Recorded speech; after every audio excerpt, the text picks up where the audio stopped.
കഴിഞ്ഞ 6 വർഷമായിട്ട് അതൊരു ചെയ്യുന്നേ ഇല്ല. വില്ലൻ കഥാപാത്രങ്ങളോട് എനിക്ക് ഭയങ്കര താല്പര്യമാണ്, ഇഷ്ടമാണ്. ഏറ്റവും കൂടുതൽ ആരാധകരുള്ള ഒരു പേരാണ് സ്റ്റെബിൻ ആൻഡ് അംല. എങ്ങനെ ആ കെമിസ്ട്രി നിങ്ങൾ തമ്മിൽ വർക്കൗട്ട്? കെമിസ്ട്രി അത് ഈ പറഞ്ഞ പോലെ എന്താ ഇങ്ങനെ ഉണ്ടായിക്കൊണ്ടേയിരിക്കും. നമ്മൾ തൊഴിലല്ല ചെയ്യാൻ ചെല്ലിയ സമയം ഉണ്ടെന്നുണ്ടെങ്കിൽ നമുക്ക് ഇതൊക്കെ ഓർത്തിരിക്കും. നമുക്ക് ഇതിനൊന്നും സമയമില്ല. ഇത് പറയാനല്ല, നമ്മൾ വെയിറ്റ് ചെയ്ത് ചെയ്താലും സമയം കിട്ടുമ്പോഴൊക്കെ തന്നോ സ്വസ്ഥമായിട്ട് നടന്നു. ദൈവത്തിന്റെ ഇരിക്കുന്ന അതുപോലെ വിധിയിൽ വിശ്വസിക്കുന്ന ആളാണ്. ഇങ്ങനെയാണ് നാളെ ഇങ്ങനെയാണെന്ന് അറിയില്ല. സംഭവിക്കുന്നതിനനുസരിച്ച് ഇങ്ങനെ സംഭവിച്ചിട്ട് കഷ്ടപ്പാടിൻ്റെയാണെന്ന് അറിയില്ല. ചിലപ്പോൾ എല്ലാവരും പറയും അത് മാച്ച് കളിക്കൂടെ, റിസർച്ച് ചെയ്താൽ കളയാലോ. വേണ്ട, അതൊക്കെ ഇരുന്നോട്ടെ. ചിലപ്പോൾ അതായിരിക്കും ഭാഗ്യം. മാച്ച് കളി ചിലപ്പോൾ മാറ്റി പോയാലോ.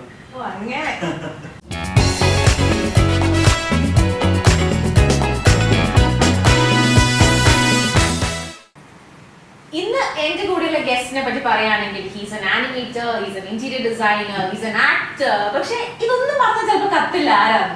കൃത്യമായിട്ട് ഞാൻ പറയുകയാണെങ്കിൽ ചെമ്പരത്തിയിലെ ആനന്ദ് എന്ന് പറഞ്ഞാൽ ആനന്ദ് എന്നുള്ള ക്യാരക്ടറിനെ എനിക്ക് തോന്നുന്നു കൂടപ്പിറപ്പാണ്. ഫസ്റ്റ് സീരിയലും ആനന്ദാണ്, ഇപ്പോഴും ആനന്ദാണ്. Welcome Stebin, welcome to the show. ഈ ഇന്റീരിയർ ഡിസൈനർ ആണ് ആനിമേറ്റർ ആണെന്നൊക്കെ പറഞ്ഞ ആൾക്കാർ അറിയില്ല. അതല്ലേ ഞാൻ പിന്നെ പറഞ്ഞു, ഇപ്പൊ അറിയുന്നത് കഴിഞ്ഞ 6 വർഷമായിട്ട് അതൊരു ചെയ്യുന്നേ ഇല്ല. പക്ഷെ ആനന്ദ് എന്നുള്ള പേര് തേച്ചിട്ടും വായിച്ചിട്ടും വിട്ടു പോകുന്നില്ലല്ലേ? എന്താ ആദ്യത്തെ ക്യാരക്ടർ തന്നെയായിരുന്നു. ആദ്യത്തെ അല്ല, 3 കഥാപാത്രങ്ങൾ ഞാൻ അതേ പേര് തന്നെ ചെയ്തു. 3 കഥാപാത്രങ്ങളായി. ആനന്ദ് ശങ്കർ ചെയ്തു, ആനന്ദ് കൃഷ്ണൻ ചെയ്തു, വീണ്ടും ആനന്ദ് കൃഷ്ണൻ. എങ്ങനെ പോയിട്ട് കറങ്ങി തിരിഞ്ഞ് അവിടെ തന്നെ എത്തി. ഇപ്പൊ ചെമ്പരത്തി എന്ന് പറഞ്ഞ സീരിയലില് വീണ്ടും അതേ ക്യാരക്ടർ നെയിം തന്നെ കിട്ടിയ ആ ഒരു ഫ്ലോയിൽ അങ്ങോട്ട് പോയിക്കൊണ്ടിരിക്കുകയാണ്. നേരെ പറഞ്ഞു 6 വർഷമായിട്ട് ചെയ്തിട്ടില്ല. പക്ഷെ you are N animator, you are N interior designer and now you are an actor. ഈ ജേർണി എങ്ങനെയാണ് സ്റ്റാർട്ട് ചെയ്തത് മൊത്തത്തിൽ? ഇത് വീണ്ടും വീണ്ടും ചോദിക്കരുത്. ആര് ചോദിക്കുമ്പോൾ ഞാൻ പറയുന്നത് എല്ലായിടത്തും ഞാൻ പറയുന്നത് ഡിസൈനറായിട്ട് വർക്ക് ചെയ്തുകൊണ്ടിരുന്ന സമയത്താണ് ചെമ്പരത്തിയിലേക്കല്ല എന്റെ ഫസ്റ്റ് സീരിയലിലേക്ക് നിർമ്മാണത്തിലേക്ക് വിളിക്കുന്നതും പോയി ചെയ്യുന്നതും. അതിനുശേഷം ഒരു 1.5 വർഷം ഗ്യാപ്പ് ഇട്ടതിന് ശേഷം ചെമ്പരത്തിയിൽ ജോയിൻ ചെയ്തു. ചെമ്പരത്തിയിൽ ജോയിൻ ചെയ്യുന്നതല്ല, how did you come up with animation? ഒരു ആക്ടിംഗ് എന്ന പാഷൻ വരത്തില്ലേ? ആനിമേറ്റർ ആയി, ദാറ്റ് വാസ് യുവർ പാഷൻ. പിന്നെ ഇന്റീരിയർ ഡിസൈനറിലേക്ക് പോയി, അതും പാഷനാണോ? ഓക്കേ, എങ്ങനെ ചാടി ആക്ടിംഗിലേക്ക്? ചാടി എന്ന് പറഞ്ഞു കഴിഞ്ഞാൽ എന്താ പറയാ, വളരെ അപ്രതീക്ഷിതമായിട്ട് ഒരാൾ വിളിച്ച്, ഞാൻ ഇപ്പോഴത്തെ ഡയറക്ടർ ഡോക്ടർ ജനാർദ്ദൻ സാർ വിളിച്ചിട്ട് പോയതാണ്. പുള്ളി ഫേസ്ബുക്കിൽ ഒരു ഫോട്ടോ കണ്ട് എന്നെ വിളിച്ചു. ഞങ്ങളിങ്ങനെ ഭൂമി ചിത്ര പ്രൊഡക്ഷൻ കമ്പനിക്ക് വേണ്ടി വിളിക്കുകയാണ്. ഞങ്ങളൊരു പ്രൊഡക്ഷൻ കമ്പനിയാണ്, സീരിയൽസ് റിലീസ് ചെയ്യുന്ന ടീമാണ്. സീരിയൽ കളിക്കാൻ താല്പര്യമുണ്ടോ എന്ന് ചോദിച്ചു. അപ്പം ഞാൻ പറഞ്ഞു വിളിക്കാൻ, കാരണം എനിക്കറിയില്ല ആരും കളിയാക്കാൻ വിളിക്കുന്നതെന്നാണ് ഞാൻ വിചാരിച്ചത്. കാരണം ഞാൻ എൻ്റെ ഫോട്ടോ ഞാൻ ആർക്കും അയച്ചു കൊടുത്തിട്ടില്ല, ആരോട് ഞാൻ ചാൻസ് ചോദിച്ചിട്ടില്ല, ആരെങ്കിലും ഞാനിങ്ങനെ ഓഡീഷനൊന്നും പോയിട്ടില്ല. ഞാൻ എറണാകുളത്ത് മോഡൽ കോർഡിനേഷൻ കമ്പനിയിൽ വർക്ക് ചെയ്യുന്ന സമയത്ത് പോലും ഞാൻ അതിനെക്കുറിച്ച് ചിന്തിച്ചിട്ടില്ല. അവിടെ ഓഡീഷൻ നടക്കും, ഞാൻ അതിനെക്കുറിച്ച് ഭയങ്കര ഞാൻ അവിടെ ഗ്രാഫിക്സായിട്ട് വർക്ക് ചെയ്യുന്ന സമയത്താണ് 2010 ഞാൻ അതിനെക്കുറിച്ച് ചിന്തിച്ചിട്ടേ ഇല്ല. അവിടെ നടക്കുന്നത് അവിടെ നടക്കട്ടെ, എന്റെ ജോലി അല്ലല്ലോ എന്ന് മാത്രമാണ് ഞാൻ ചിന്തിച്ചിട്ടുള്ളത്. പക്ഷെ വിധി ഇവിടെ കൊണ്ട് എത്തിച്ചു. ഓഫർ വന്നു, ജോലി ചെയ്തു. അത് വളരെ കുറച്ച് നാളത്തേക്ക് ഉണ്ടായിരുന്നു, 1 എപ്പിസോഡ് ഉണ്ടായിരുന്നു ഫസ്റ്റ് സീരിയൽ. അത് കഴിഞ്ഞൊരു 1 വർഷത്തേക്കുള്ള ഗ്യാപ്പ് വന്നു. പിന്നെ ചെമ്പരത്തിയിൽ കയറി പച്ച പിടിച്ച്. പക്ഷെ ഒരു ഫസ്റ്റ് ക്യാമറ എക്സ്പീരിയൻസ് ഉണ്ടാവില്ല. Since you told me, like ഞാൻ ഒരിക്കലും ആക്ടിങ് പ്രതീക്ഷിച്ചിട്ടില്ല. പക്ഷെ യു ആർ സെയിം മോഡൽ കമ്പനിയുടെ ആകുമ്പോൾ കോർഡിനേഷൻ ഒക്കെ ചെയ്യുമ്പോൾ കാണുന്നുണ്ടാവും. ആ ഒരു ഫസ്റ്റ് എക്സ്പീരിയൻസ് എന്തായിരുന്നു? ക്യാമറയുടെ ഫ്രണ്ടിൽ പോയി നിന്ന് ഓഡിഷൻ ഉണ്ടായിരുന്നു? ഓഡിഷൻ ഉണ്ടായിരുന്നില്ല. ഓഡിഷൻ ജസ്റ്റ് സാർ മൊബൈലൊരു വിഷ്വൽ ഷൂട്ട് ചെയ്യുക മാത്രമേ ചെയ്തു. പിന്നെ ഫസ്റ്റ് അതിനുശേഷം ഞാൻ പിന്നെ ഒരു മൂവി ക്യാമറയ്ക്ക് മുമ്പിലാണ് നിൽക്കുന്നത്. അപ്പൊ എനിക്ക് അറിയില്ല എന്താണ് അവിടെ നടക്കുന്നതെന്ന് അറിയില്ല. തീർച്ചയായും നല്ല ടെൻഷൻ ഉണ്ട്. ഫസ്റ്റ് ദിവസം ഷൂട്ട് തുടങ്ങുമ്പോൾ ഞാൻ അവിടെ ഉണ്ട്. അപ്പൊ സാറിന്റെ അടുത്ത് പറഞ്ഞു, നീ നിനക്ക് 3-4 ദിവസത്തേക്ക് ഷൂട്ടില്ല, നീ ഇവിടെ നിന്ന് കാര്യങ്ങളൊക്കെ പഠിച്ച് ഇവിടെ എന്തൊക്കെ സംഭവിക്കുന്നത് നോക്കി കണ്ടു പഠിച്ചിട്ട് ചെയ്യണം. അങ്ങനെയാണ് ഒരു ദിവസം തിങ്കളാഴ്ച ഷൂട്ട് തുടങ്ങി വ്യാഴാഴ്ച വൈകുന്നേരം രാത്രിയാണ് ലാസ്റ്റ് സീൻ എന്റെ മുഖത്ത് ക്യാമറ. ടെൻഷൻ ഉണ്ടായിരുന്നു, നല്ല ടെൻഷൻ ഉണ്ടായിരുന്നു. സീരിയലിൽ അങ്ങനെ ഒരുപാട് ടേക്കൊന്നും പോകില്ല, 2-3 ടേക്കൊക്കെ പോയി. ചാൻസ് തരിക മാത്രമല്ല, ജനാസാർ നമ്മളങ്ങനെ മോൾഡ് ചെയ്തെടുക്കും. ഒരു അഭിനയിക്കാൻ അറിയാത്ത ആരാണെങ്കിലും മോൾഡ് ചെയ്തെടുക്കും. യൂണിവേഴ്സിറ്റി തന്നെയാണ് കുറെ വർക്ക് ചെയ്യാൻ പറ്റുന്നത്. ഭയങ്കര വലിയ എക്സ്പീരിയൻസ്. ഓക്കെ, അങ്ങനെ കറങ്ങി തിരിഞ്ഞ് അതൊക്കെ കഴിഞ്ഞ് ഒരു വർഷത്തെ ഗ്യാപ്പിന് ശേഷം വീണ്ടും അതേ ഡയറക്ടറും അതേ നായകനും അതേ പ്രൊഡക്ഷൻ കമ്പനിയൊക്കെ വീണ്ടും തിരിച്ചെത്തി. അതേ പേരും അതേ പേരും അങ്ങനെ തിരിച്ചെത്തി. ഇപ്പം ഏകദേശം 600 അപ്പുറം എപ്പിസോഡ്സ് കവർ ചെയ്ത് കഴിഞ്ഞു. ഇപ്പൊ കഴിഞ്ഞ ദിവസം ഞങ്ങൾ ഷോയിൽ കണ്ടപ്പോഴും റോക്ക് ആൻഡ് റോൾ ഒക്കെ കണ്ടപ്പോഴും ഇത് തന്നെയാണ് പറഞ്ഞോണ്ടിരുന്നത്, ഈ കെമിസ്ട്രി കെമിസ്ട്രി അത് ഈ പറഞ്ഞ പോലെ എന്താ ഇങ്ങനെ ഉണ്ടായിക്കൊണ്ടേയിരിക്കും. നമ്മുടെ തൊഴിലല്ല ചെയ്യാം. 600+ എപ്പിസോഡ്സ് കഴിയുമ്പോൾ what do you think, how did you evolve as an actor? അല്ല, ഞാൻ ഒരു സീരിയസ് ആയിട്ട് ഞാനൊരു ആർട്ടിസ്റ്റായിട്ട് വന്നൊരാളാണ്. ഞാൻ അതിന് വേണ്ടി പാഷനേറ്റ് ആയിട്ട് കുറെ നാളുകൂടി നല്ല അലഞ്ഞ് അങ്ങനെ ഒരുപാട് ആൾക്കാരുണ്ട് ഇൻഡസ്ട്രിയിൽ. ഇപ്പോഴും അലഞ്ഞിട്ടോ ഒന്നും എത്താത്ത കുറെ ആൾക്കാരുണ്ട് ഇൻഡസ്ട്രിയിൽ. ഞാൻ അങ്ങനെ ഒത്തിരി അലഞ്ഞൊന്നും എത്തിയ ഒരാളാണ്. പക്ഷെ ഇപ്പോൾ എനിക്ക് തോന്നുന്നു എനിക്ക് ഇതിലും നല്ല വേഷങ്ങൾ ചെയ്യാൻ പറ്റും, നന്നായിട്ട് പെർഫോം ചെയ്യാൻ പറ്റും, എനിക്കൊരു വിശ്വാസമുണ്ട്. പിന്നെ ആരെങ്കിലൊക്കെ കറങ്ങി നല്ല വേഷങ്ങൾ തന്നാൽ ചെയ്യും. ഇതുപോലെ അപ്രതീക്ഷിതമായ ആരെങ്കിലും വല്ലതും കണ്ട് വിളിച്ചു കഴിഞ്ഞാൽ എന്റെ ജീവിതത്തിൽ നടന്നിട്ടുള്ളതെല്ലാം ഇതുപോലെ അപ്രതീക്ഷിതമായ കാര്യങ്ങൾ മാത്രമാണ് ജീവിതത്തിൽ. ഞാൻ ഒരു സിനിമയിൽ അഭിനയിച്ചത് വളരെ അപ്രതീക്ഷിതമായിട്ടായിരുന്നു. സീരിയലിൽ വന്നത് അപ്രതീക്ഷിതമായിട്ടാണ്. ഈ സിനിമയിൽ വന്ന കഥ എന്താണ്? അത് എൻ്റെ ഒരു സുഹൃത്ത് വഴി വന്നതാണ്. പുള്ളി വിളിച്ചു, ചെറിയൊരു സിനിമ, വലിയൊരു കൊമേഴ്സ്യൽ മൂവി വന്നു, ഒരു ഫെസ്റ്റിവൽ മൂവി എന്നെ വിളിച്ചു. ഞാൻ ചെയ്തു കൊടുക്കാമെന്ന് പറഞ്ഞാൽ 3 സ്ഥലത്ത് ചെമ്പരത്തിൽ ചോദിച്ചു. സാറ് ചെയ്തു. വലിയൊരു ത്രൂ ഔട്ട് ക്യാരക്ടറല്ല, പക്ഷെ ശ്രദ്ധിക്കപ്പെടുന്നൊരു വേഷമാണ്. ഞാൻ എൻ്റെ പ്രിവ്യൂ ഷോ കണ്ടിരുന്നു. അത് കുറേ ഫെസ്റ്റിവലുകൾക്ക് പോയി അവാർഡുകൾ വാരി കൂടുന്നുണ്ട്. തിമിരം എന്നാണ് മൂവിയുടെ പേര്. ആ ഒഴിക്കാതെ തിയേറ്ററുകളൊക്കെ പോയ ശേഷം പ്രതീക്ഷിക്കാം. അപ്പോ ഇനി അങ്ങോട്ട് ഒരു ആക്ടർ എന്ന നിലയിൽ you want to experiment more roles. ഇപ്പം എനിക്ക് തോന്നുന്നു അധികം എക്സ്പ്ലോർ ചെയ്യാൻ പറ്റിയിട്ടില്ല. ചെമ്പരത്തിയിലെ ഒരു ക്യാരക്ടറാണ് കിടന്നിപ്പോൾ കളിക്കുന്നത്. അങ്ങോട്ട് എക്സ്പ്ലോർ ചെയ്യാൻ ആഗ്രഹമുള്ള ഒരു ക്യാരക്ടർ എന്നാണ്, എന്ത് ടൈപ്പ് ഓഫ് റോളാണ് ചെയ്യാൻ? ഞാൻ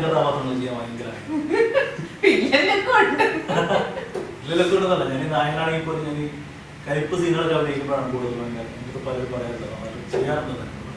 അതുകൊണ്ട് വില്ലൻ കഥാപാത്രങ്ങളോട് എനിക്ക് ഭയങ്കര താല്പര്യമാണ്, ഇഷ്ടമാണ്. അത് വേറെ ഒന്നും മാത്രമല്ല, വില്ലൻ കഥാപാത്രങ്ങൾ ചെയ്യുമ്പോൾ നമുക്കൊരു നായക കഥാപാത്രത്തിന്റെ ഉള്ളിൽ നിന്ന് ചെയ്യുന്ന ഒരു സാധനമാണ് അപ്പുറത്തേക്ക് ചെയ്യുന്നത്. അപ്പൊ ആനന്ദ് എന്ന് പറയുന്ന ഒരു നായക കഥാപാത്രത്തിൽ നിന്ന് ചെയ്യുമ്പോൾ എനിക്ക് അതിനകത്തൊരു പരിധി, ഒരു ലിമിറ്റ് ഉണ്ട്. അതിനപ്പുറത്തേക്ക് എനിക്കൊന്നും ചെയ്യാറില്ല. അപ്പൊ ഓവർ ആക്ടിങ് ആയിരിക്കും. പക്ഷെ വില്ലൻ കഥാപാത്രത്തിന് എന്റെ ആവശ്യമില്ല, നമുക്ക് എത്ര വേണമെങ്കിലും ചെയ്യാം, എക്സ്പ്ലോർ ചെയ്യാം. നമ്മുടെ ഹൊറൈസൺസ് വൈഡർ ആണ്. സോ അപ്പൊ ഇനി ഒരു വില്ലനായിട്ടൊക്കെ നമുക്ക് അടുത്ത് തന്നെ പ്രതീക്ഷിക്കാം. തീർച്ചയായിട്ടും പ്രതീക്ഷിക്കാം. എന്നെ ആരും പിടിച്ചിട്ടെങ്കിലും ഞാൻ തന്നെ സ്വന്തമായിട്ട് പ്രൊഡ്യൂസ് ചെയ്ത് ഞാൻ തന്നെ അഭിനയിച്ച് ഒരു വില്ലൻ കഥാപാത്രമാണ്. ഉറപ്പായിട്ടും ആളോ. കാരണം ഇനി കമ്മിങ് ബാക്ക് ടു ചെമ്പരത്തി, ഇത്രയും വലിയ ജേർണി ആയതുകൊണ്ട് എന്തായാലും ചെമ്പരത്തിയിൽ ഒരുപാട് മെമ്മറീസ് ഉണ്ടാവും, ഒരുപാട് പിക്ക് ചെയ്യാൻ പറ്റുന്ന മെമ്മറീസ് ഉണ്ടാവും. ചിലപ്പോൾ അത് കോമഡി ആയിരിക്കും, ചിലപ്പോൾ തമാശ ആയിരിക്കും. ആസ് എ ക്രൂ നിങ്ങൾ എന്തായാലും നന്നായിട്ട് ജെൽ ചെയ്തിട്ടുണ്ടാവും. അപ്പൊ ആസ് എ ക്രൂ അവിടെ നടക്കുന്ന ഒരു 1 ഡേ ഓൺ ചെമ്പരത്തി സെറ്റ് വളരെ ഇൻട്രസ്റ്റിംഗ് ആയിട്ട് പറഞ്ഞാൽ എനിക്ക് പറയും. അവിടെ ചെമ്പരത്തി സെറ്റിൽ ഒന്നാമത് നമുക്ക് മുന്നൊരു സമയമല്ലോ, എല്ലാവരും അവരുടേതായ വർക്കിൽ തിരക്കിലായിരിക്കും. ബാക്കി ടെക്നീഷ്യൻസ് എല്ലാവരും അവരുടെ തിരക്കിലായിരിക്കും. ആർട്ടിസ്റ്റുകളാണെങ്കിൽ രാവിലെ വരുമ്പോൾ തന്നെ മേക്കപ്പ് ഇടുക, സ്ക്രിപ്റ്റ് കിട്ടുന്നത് വായിച്ച് പഠിക്കുക. അപ്പൊ അതിന്റെ തിരക്കിലായിരിക്കും. എന്നാലും കുറച്ചൊക്കെ എന്തെങ്കിലും ഫൺ മൊമെന്റ്സ് ഈ ലൊക്കേഷൻ ഷൂട്ടിനിടയ്ക്കൊക്കെ ഉണ്ടാവാറുണ്ട്. അത് മിക്കതും യൂട്യൂബിൽ വീഡിയോസിലൊക്കെ കാണുകയും ചെയ്യും. കുറെ ലൊക്കേഷൻ വീഡിയോസ് വന്നിട്ട് റെഗുലറായിട്ട് വരുന്നുണ്ട്. അങ്ങനെ ഓർത്തിരിക്കാൻ പറ്റുന്ന ഒന്നും പറയില്ല. അവിടെ നമുക്ക് ഉണ്ടാകുന്ന എല്ലാ എക്സ്പീരിയൻസും നമുക്ക് ഓരോ ദിവസം പുതിയതാണ്. ഇന്നലത്തേതായിരിക്കും അടുത്ത ആഴ്ച ഉണ്ടാവുക പുതിയ. മനസ്സിലേക്ക് ഒരു വന്നൊരു എക്സ്പീരിയൻസ് പറയാൻ പറഞ്ഞ എന്താ പറയാ? അങ്ങനെ പറഞ്ഞ പെട്ടെന്നൊന്നും ഓർമ്മയിലേക്ക് വരികയാണ്. പെട്ടെന്ന് ഓർമ്മയിലേക്ക് വരുമ്പോ ഞാൻ അങ്ങനെ പറഞ്ഞു ഒന്നും ഓർമ്മയില്ല. ഇത്രയും വലിയ സെറ്റും ഇത്രയും വലിയ കാസ്റ്റിംഗ് കൂടെ വർക്ക് ചെയ്യുമ്പോൾ എന്തെങ്കിലും ലൊക്കേഷനിൽ ചെയ്യാൻ സമയം ഉണ്ടെന്നുണ്ടെങ്കിൽ നമുക്ക് ഇതൊക്കെ ഓർത്തിരിക്കും. നമുക്ക് ഇതിനൊന്നും സമയമില്ല. സീരിയസ്ലി നമ്മള് രാവിലെ ചെന്ന് ചിലപ്പോൾ അഭിനയിക്കുന്ന സിനിമ രാവിലെ മുതൽ വൈകുന്നേരം വരെ ടൈറ്റ് ഷൂട്ട് വരും. സമയമില്ല, നമുക്ക് ഫുട്ടേജ് പിടിച്ചേ വരും.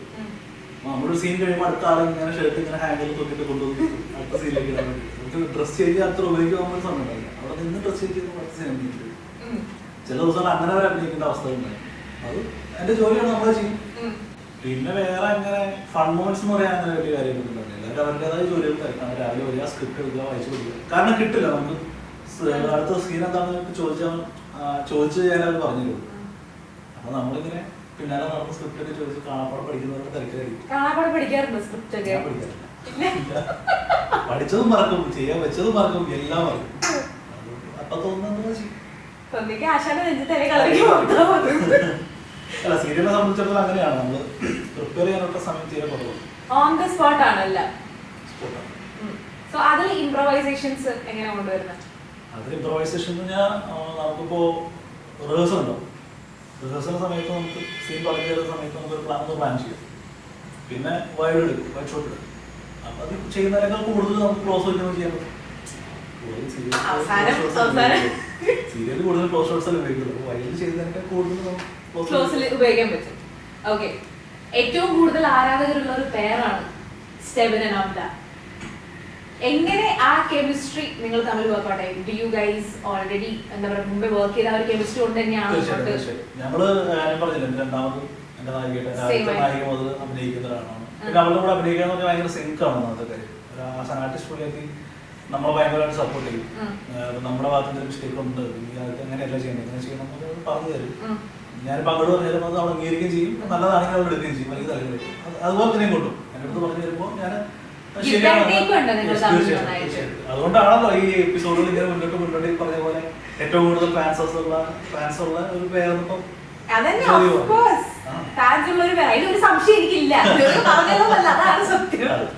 അപ്പൊ അത് ഈ കെമിസ്ട്രി വർക്കൗട്ട് ചെയ്യുന്നതുകൊണ്ടാണ്. ഞങ്ങൾ അങ്ങനെ ഒരു ഗിവ് ആൻഡ് ടേക്ക് പോളിസി ഇല്ലാന്നുണ്ടെങ്കിൽ പിന്നെ കെമിസ്ട്രി വർക്കൗട്ട് ആകുന്നു. സ്റ്റെബിനെ പോലെ ഒരാൾ കൂടി ഉണ്ട് ഇതില്, പ്രബിൻ. പ്രബിന്റെ ക്യാരക്ടർ സ്റ്റെബിന്റെ അനിയനായിട്ടാണ് വരുന്നത്. How is working with him? ഇതുപോലെ തന്നെയാണ്. പ്രബിന്റെ കൂടെ അഭിനയിക്കാന്ന് പറഞ്ഞാൽ ചില സമയത്ത് നമ്മൾ അന്തം വിട്ടു പോകും. അത് അങ്ങനെ ചെമ്പത്തിൽ അങ്ങനെ കുറെ ആശയമുണ്ട്. ഒന്ന് പ്രബിൻ, ശ്രീപത്മ, അതുപോലെ സുമി, അമല, അങ്ങനെ ചില ആൾക്കാരുടെ കൂടെ നമ്മൾ അഭിനയിക്കുമ്പോൾ ചില സമയത്ത് നമ്മൾ അറിയാതെ കഥാപാത്രം. ചിലപ്പോൾ നമ്മൾ സുമി ചില സീനുകളൊക്കെ അഭിനയിക്കുന്നുണ്ടെങ്കിൽ നമ്മൾ സീനിൽ നിന്ന് ചിരിച്ചു പോകും.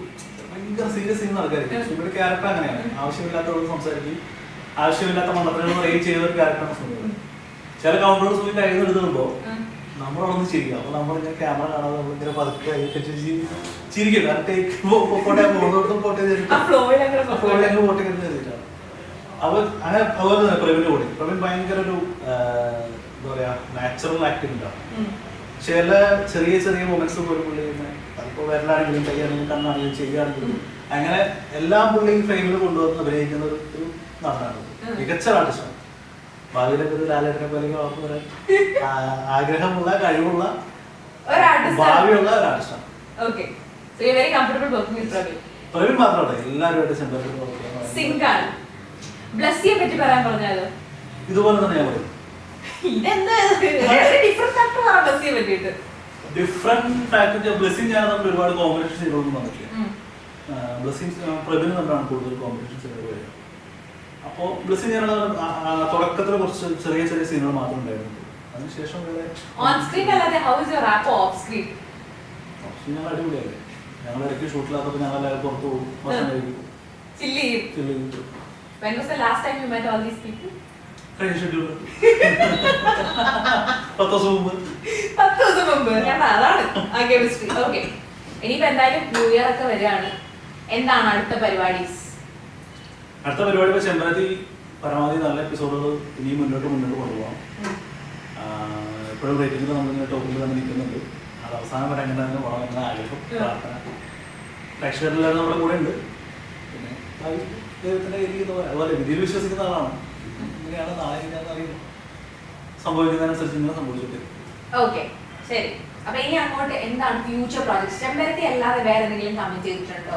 ചെമ്പരത്തി അല്ലാതെ വേറെ ഒന്നും ഇതുവരെ കമ്മിറ്റ് ചെയ്തിട്ടില്ല. കുറെ പ്രൊജക്റ്റുകളിൽ നിന്ന് വിളിച്ചിരുന്നു. പക്ഷേ ചെമ്പരത്തിയിൽ ഒരു ക്യാരക്ടർ നിൽക്കുന്നതുകൊണ്ട് സമയമില്ലാത്തതുകൊണ്ട് കൊടുക്കാൻ ഡേറ്റില്ലാത്തതുകൊണ്ടും ചെമ്പരത്തി മാത്രം സ്വസ്ഥം. ചെമ്പരത്തി ഹൃദയത്തിലേക്ക്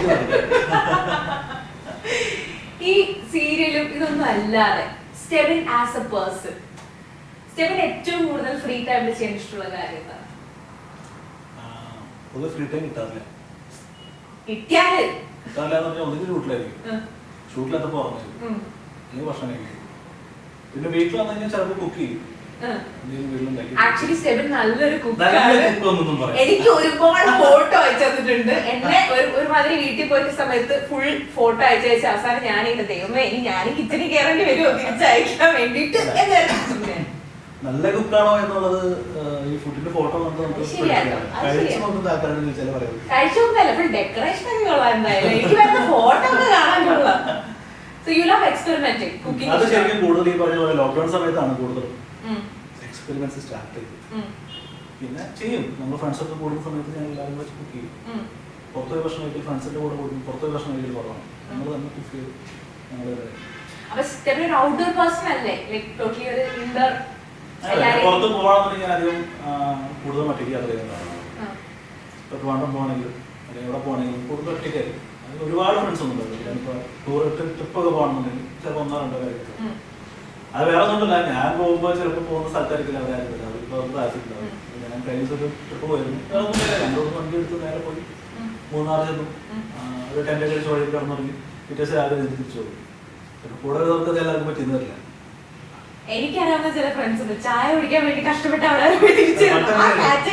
പണ്ടങ്ങനെയായിരുന്നു.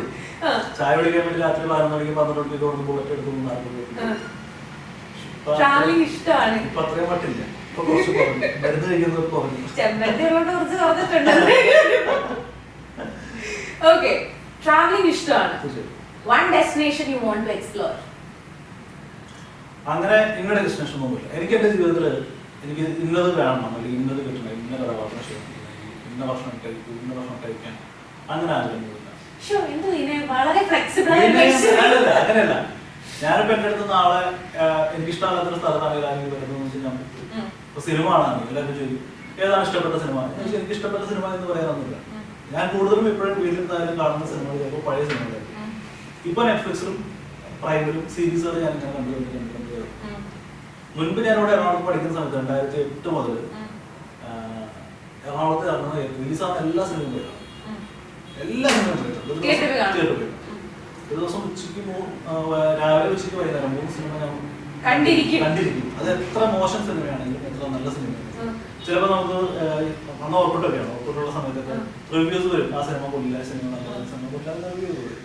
ഇതൊക്കെ വായിച്ചാലും ഞാൻ പോയി കാണും. നമ്മൾ ഉച്ചയ്ക്ക് ചോറ് കൊണ്ടുപോയി തിയേറ്ററിൽ ഭക്ഷണം കഴിച്ച് സിനിമ ഉണ്ട് പണ്ട്. അതൊക്കെ പൈസ ഇല്ലാത്ത സമയത്ത് അന്ന് ചാലക്കുടി സുരഭിനൊക്കെ, ചാലക്കുടി സുരഭിയുള്ള സമയത്ത് ചാലക്കുടി സുരഭി, ചാലക്കുടി അക്കര. ഞാനൊരു +2 കഴിഞ്ഞ സമയത്ത് ഇതുപോലെ വീട്ടിൽ ചോറ് വന്ന് സിനിമയ്ക്ക് പോകാനുള്ള പൈസയേ ഉള്ളൂ. പുറത്ത് ഭക്ഷണം കഴിച്ചാൽ പൈസ ഉണ്ടാവും. അപ്പൊ നമ്മള് തിയേറ്ററിൽ ഭക്ഷണം കഴിച്ച് ഉച്ചക്കുള്ള ചോറ് കൊണ്ടുപോയാറില്ല, അല്ലെങ്കിൽ പുറത്തിരുന്ന് കഴിക്കാലോ. തീർച്ചയായും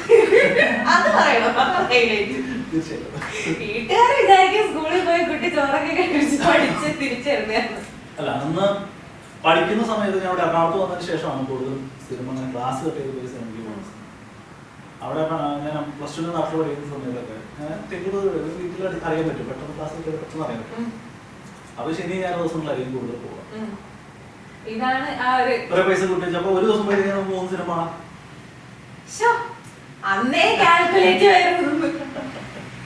കോളേജ് ലൈഫിലും സ്കൂൾ ലൈഫിലും ഈ ഓർക്കിട്ടൊക്കെ പറഞ്ഞോണ്ടേ എപ്പോഴെങ്കിലും ഒരു പ്രണയമൊക്കെ ഉണ്ടായിട്ടുണ്ടോ? ഒരു അങ്ങനെ ഒരു സിനിമയൊക്കെ കാണാൻ പോയിട്ടുണ്ടോ? സ്കൂൾ കോളേജ് പിന്നെ അതൊരു സീരിയസ് റിലേഷൻഷിപ്പ് ഉണ്ടായിരുന്നു. ഇപ്പൊ ഹാപ്പിലി സിംഗിൾ ആണ്. ഇത് കേൾക്കാൻ കുറെ ആള് വെയിറ്റ് ചെയ്തിട്ടുണ്ടോ? എന്തായാലും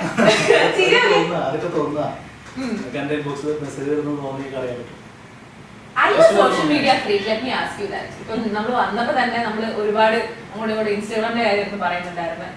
ഒരു സോഷ്യൽ മീഡിയ ഫ്രീക്ക് ആണോ? ലൈക്ക് ഭയങ്കര അഡിക്റ്റഡ് ആയിരുന്നു. പറഞ്ഞ പോലെ ഓർക്കുണ്ടായ സമയം മുതൽ ഞാൻ സോഷ്യൽ മീഡിയ അഡിക്റ്റ് ആയിരുന്നു. സോ ഈ ഓർക്കുണ്ടായത് എനിക്ക് വിട്ടുപറയാൻ ഭയങ്കര ബുദ്ധിമുട്ടായിരുന്നു. ഞാൻ കയറിയപ്പോഴേക്കും എനിക്ക് അത്ര എക്സ്പീരിയൻസ് ഇല്ല. പിന്നെയാണ് ഫേസ്ബുക്ക് വന്നത്. ഫേസ്ബുക്ക് വന്ന് പിന്നെ ഞാനിടയ്ക്ക് ഓർക്കിട്ട് നിർത്തി. ഫേസ്ബുക്ക് പിന്നെ ഇൻസ്റ്റാഗ്രാം വന്നു. ഇപ്പൊ എനിക്ക് ഇൻസ്റ്റാഗ്രാം മാത്രമേ അക്കൗണ്ട് ഉള്ളൂ. ഫേസ്ബുക്കിൽ എല്ലാവരും അക്കൗണ്ട് അടച്ചു കൂട്ടി. ഒരു പേജ് ഉണ്ട്, ഒരു ഒഫീഷ്യൽ പേജ് ഉണ്ട്. ആ പേജ് മെയിൻറ്റെയിൻ ചെയ്യുന്നുണ്ട്. വേറെ അഡ്മിനുണ്ട്. ഇൻസ്റ്റാഗ്രാം പേജ് ഞാൻ തന്നെയാണ് ചെയ്യുന്നത്. പിന്നെ മെസ്സേജുകൾക്കൊന്നും പരിചയം റിപ്ലൈ കൊടുക്കാൻ പറ്റാറില്ല, സമയമില്ലാത്തപ്പോൾ എല്ലാ മെസ്സേജും കാണാറുണ്ട്. ഡിസ്ക്ലെയിമർ അല്ല, ഇത് എന്നും പറയുന്നതാണ്. കാരണം ഭയങ്കര പരാതിയാണല്ലായിരിക്കും. ഞാൻ മെസ്സേജുകൾക്ക് റിപ്ലൈ കൊടുക്കുന്നില്ല എന്നുള്ള പരാതി സ്ഥിരം ഞാൻ കേൾക്കുന്നതാണ്. മനഃപൂർവ്വമല്ല, സമയമില്ലാത്തതുകൊണ്ട്. ക്ലിയർ ആയിട്ട് പറഞ്ഞാൽ സമയമില്ല എനിക്ക് ചെമ്പരത്തി വിട്ട് മാറാൻ സമയമില്ല. ചെമ്പരത്തി വിട്ട് മാറാനല്ല, നമ്മള് വെയിറ്റ് ചെയ്താലും സമയം കിട്ടുമ്പോഴൊക്കെ വന്നോ സ്വസ്ഥമായിട്ട് വന്നോ. ഉറക്കത്തിന്റെ ആളാണ് മെയിൻ. അപ്പൊ എനിവേസ് എന്താ പറയാ, ചെമ്പരത്തി ഇനി എപ്പിസോഡുകൾ പോട്ടെ. ചെമ്പരത്തി കഴിഞ്ഞിട്ട് വേറൊരു വലിയ എപ്പിസോഡ് അല്ല, I am really hoping to see you on big screen. പറഞ്ഞ തിമിരം ഇനിയിപ്പം തിയേറ്റർ തുറന്നു കഴിയുമ്പോൾ ഐ തിങ്ക് സ്ക്രീനിൽ വരട്ടെ, ആൾക്കാർ കാണട്ടെ. അതുപോലെ ഇനിയും നല്ല പ്രോജക്ട്സുകൾ ഏറ്റെടുക്കുക. ആണെന്നുള്ള പേര് പോട്ട് ചിലവ് പറയാമല്ലോ, ബാക്കിയുള്ള നെറ്റിയിലെ പാട് ചില നെറ്റിയിലെ പാട് കളയാത്തുള്ളൊരു പാടാണ്. കഷ്ടപ്പാടിൽ കാണാന്നറിയില്ല. ചിലപ്പോൾ എല്ലാവരും പറയും അത് മാച്ച് കളിക്കൂടെ, റിസർച്ച് ചെയ്താൽ പറയാലോ. വേണ്ട, അതൊക്കെ ഇരുന്നോട്ടെ. അപ്പൊ അതായിരിക്കും ഭാഗ്യം. മാച്ച് കളി ചിലപ്പോൾ ബാക്കി പോയാലോ. അതും കാൽക്കുലേറ്റീവ് ആയിട്ട് മൂവ് ചെയ്യുന്നത്. എന്തായാലും കാൽക്കുലേഷൻസ് ഒന്നും കഴിക്കാതെ ന്യൂ ഇയർ ഇസ് കമ്മിങ്. അപ്പം wish you very very very very happy new year. അപ്പൊ എന്തായാലും 6 വർഷമായിട്ട് ഒരു ടച്ചും ഇല്ലാത്ത ആനിമേഷന്റെ ടച്ചൊക്കെ വിട്ട ആനിമേറ്റർക്ക് ഞാനൊരു ടാസ്ക് കൊടുക്കാൻ പോവാണ്. So that is today's Jango task. നമ്മുടെ ജാങ്കോയുടെ ലോഗോ ഒരു ക്യാരക്ടറായിട്ട് മാറ്റണം. സിമ്പിൾ ടാസ്ക് ആണ്, വലിയ പണിയൊന്നുമില്ല. അതിന് കറക്റ്റ് ആയിട്ട് ഞാൻ ഒരു സ്ട്രേറ്റ് ഒക്കെ വൈറ്റ് ബോർഡും സാധനം കൊണ്ടുവന്നിട്ടുണ്ട്.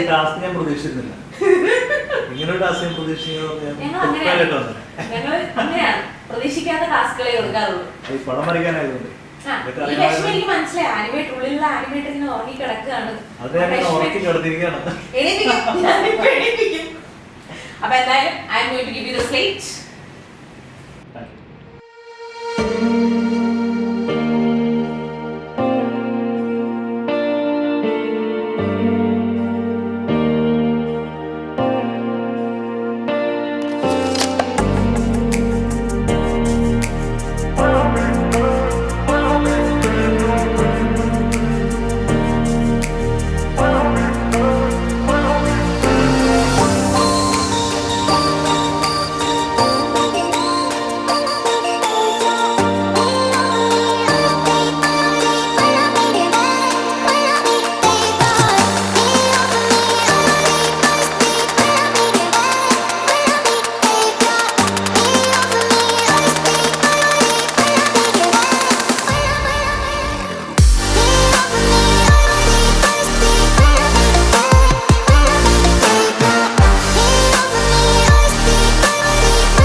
ആനിമേറ്ററെ കൊണ്ട് 6 വർഷത്തിന് ശേഷം കയ്യുടെ ഫ്ലോ കാണാനില്ല. ആക്ച്വലി നല്ലൊരു ലോഗോണ് ജാങ്കോ സ്പേസിന്.